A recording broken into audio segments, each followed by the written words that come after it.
मैं नित्या डुंगडुंग संबलपुर पाली वासियों की ओर से सबों को जय सु।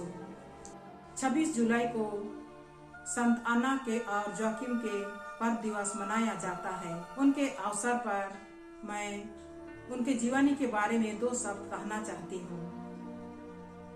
परमेश्वर ने अपने निजी प्रजा इस्राएलियों से प्रतिज्ञा की थी कि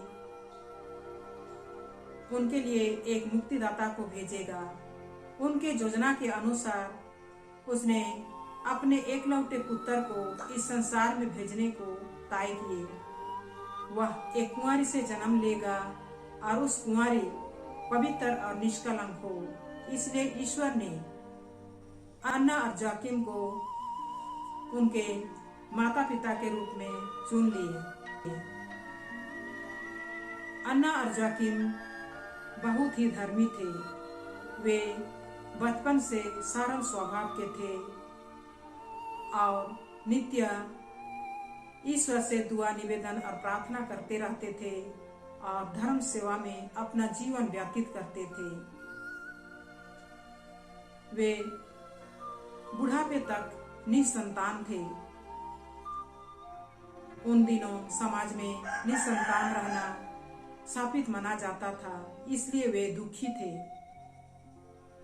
पर ईश्वर को कभी नहीं कुड़कुड़ाए, लेकिन ईश्वर के ऊपर संपूर्ण भरोसा और दृढ़ विश्वास के साथ दुआ और निवेदन करते रहते थे। माना जाता है जोकिम बुढ़ापे में निर्जन प्रदेश में चले जाते हैं ताकि वह वहां जाकर तपस्या, उपवास और ईश्वर से दुआ निवेदन करते रहे। इधर अन्ना घर में अकेली होकर ईश्वर से निरंतर दृढ़ विश्वास के और भरोसे के साथ प्रार्थना करती रहती थी कि उनके गोद में एक संतान मिल जाए। समय आने पर ईश्वर ने उनके प्रार्थना सुन ली और अन्ना ने एक पुत्री को जन्म देती है और उस पुत्री का नाम मरिया रखते हैं। मानव मुक्ति का योजना अन्ना और जोकिम से शुरू होता है। इसलिए अन्ना और जोकिम को गोल्डन गेट यानी सुनहरी फाटक कहा जाता है।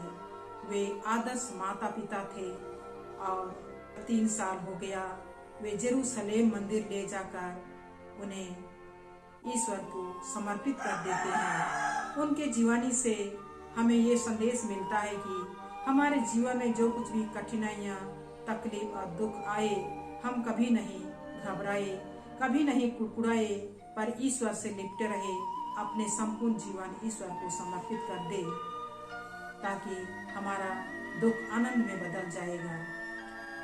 अन्ना और जोकिम का पर्व दिवस को माता कलीसिया हमारे माता पिताओं का पर्व मनाती है ताकि उसके द्वारा उनके बच्चों को आशीष मिले। उसके अवसर पर मैं संबलपुर वासियों के सभी माता पिताओं को जय सु खुश पर्व कहती हूँ और बच्चों को ढेर सारे ईश्वरीय कृपा मिले। आमीन।